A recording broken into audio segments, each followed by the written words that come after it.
I was 8 months pregnant when my life changed forever. The engagement party was being held at a luxury ballroom in Dallas, Texas. Crystal chandeliers hung from the ceiling, a live band played near the stage, and nearly 300 guests filled the room. Everyone was celebrating my older brother Jason's engagement. Everyone except me. I stood frozen as my father, Richard Parker, raised a set of keys in front of the crowd. "Jason and Emily deserve a special gift," he announced proudly. Then he handed over the keys to my BMW X7. My BMW. The vehicle my husband Ethan and I had spent years saving for. At first, I thought it was a joke. It wasn't. The crowd applauded while Emily smiled and hugged my father. My heart pounded. I slowly walked toward the stage. Dad, I said quietly, "that's my car." His smile disappeared. "What?" "The BMW belongs to Ethan and me. You can't give it away." Several guests turned toward us. My father lowered his voice. "Don't embarrass this family." I felt my baby kick inside my stomach. "I'm not embarrassing anyone. I just want my car back." Jason stepped beside him. "Seriously, Claire? You're making my engagement about yourself?" I stared at him in disbelief. "About myself? You're stealing my car." Emily folded her arms. "Your father already gave it to me." "No," I replied. "He didn't have the right." The room became silent. Then my father exploded. "You ungrateful little brat!" Before I could react, he grabbed a heavy camera tripod that had been standing beside the photographer and swung it. Crack! The metal slammed into the side of my head. Pain exploded through my skull. The room spun. Gasps echoed across the ballroom. I staggered backward. Then the worst thing happened.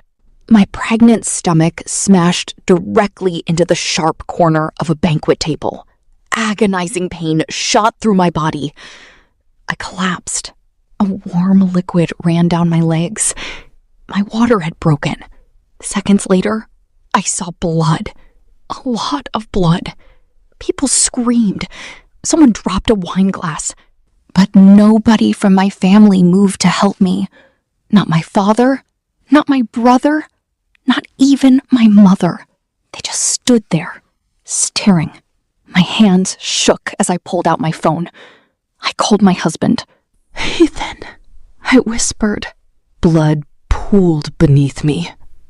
"The baby?" His voice immediately changed. "Claire, what's wrong? Please, come." Then everything went black. When I woke up, bright hospital lights burned above me. Machines beeped around the room. My head was wrapped in bandages. For several terrifying seconds, I couldn't remember what happened. Then I remembered the tripod, the blood, the baby. My hands instantly moved to my stomach. A doctor entered the room. "You're awake." I could barely speak. "My daughter?" The doctor smiled. "She's alive." Tears flooded my eyes. "Alive! My baby was alive," the doctor continued. But it was extremely close. Another few minutes, and we could have lost both of you. I began crying. A moment later, Ethan entered the room. His eyes were red. He looked like he hadn't slept. The second he saw me awake, he grabbed my hand. "I thought I lost you." I squeezed his fingers. Then I blinked. What? The photographer's cameras captured everything. For the first time since the attack, hope appeared. Because my family couldn't lie their way out of video evidence. The next morning, detectives visited my hospital room. They showed me portions of the footage. Every second had been captured. My father giving away my BMW. My request for it back. His rage. The tripod. The attack. The impact. The blood. Everything. The detective paused the video. Your father intentionally struck you. I nodded. Yes. He closed the folder. We're filing charges. For the first time in years, I felt something powerful. Not fear, justice.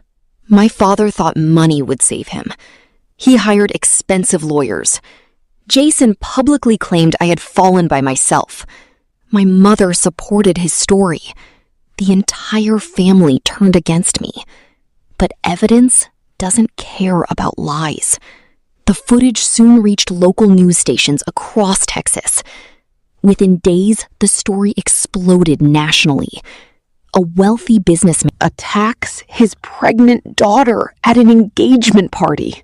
Americans were outraged. My father's company started losing clients. Investors walked away. Sponsors canceled contracts. His empire began collapsing. And that was only the beginning. While preparing for court, Ethan discovered something shocking.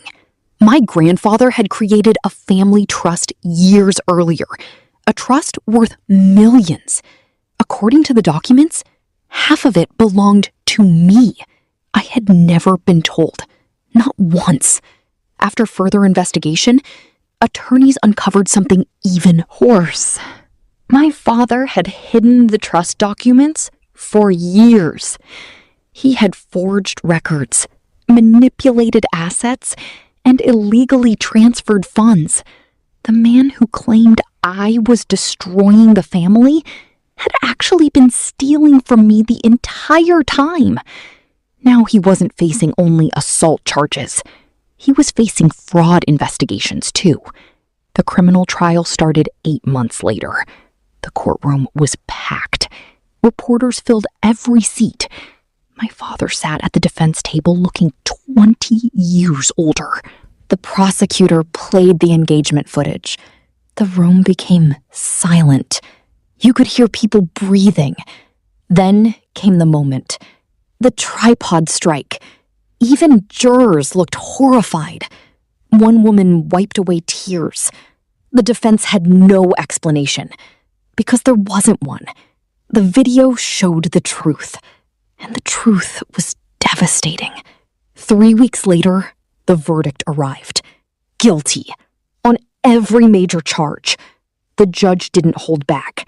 You attacked your pregnant daughter in front of hundreds of witnesses, he said. Your actions showed extraordinary cruelty. My father was sentenced to prison. Large financial penalties followed. Fraud investigations seized major portions of his assets. His business collapsed. His reputation vanished. Everything he had spent decades building disappeared because of one moment of violence. After sentencing, deputies led him away. Then he turned toward me. For the first time in my life, he looked afraid. Claire, he whispered. I said nothing. Tears filled his eyes. Please forgive me. Years earlier, I would have done anything to hear those words, but not anymore. I looked at him calmly. When I was bleeding on that ballroom floor, you weren't sorry. His shoulders dropped. When my unborn daughter almost died, you weren't sorry. He couldn't answer. You're only sorry because you finally faced consequences. The deputies escorted him away, and I never looked back. A year later, I stood in the backyard of our new home outside Dallas. My daughter Olivia laughed as she ran through the grass. Ethan stood beside me. The sunset painted the Texas sky orange and gold. My family was gone. The people who betrayed me no longer had power over my life. And that's when I learned the greatest revenge of all. It's not destroying the people who hurt you.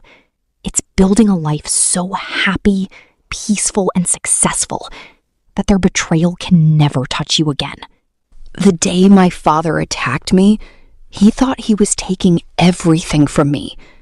In reality, he gave me the courage to take my life back.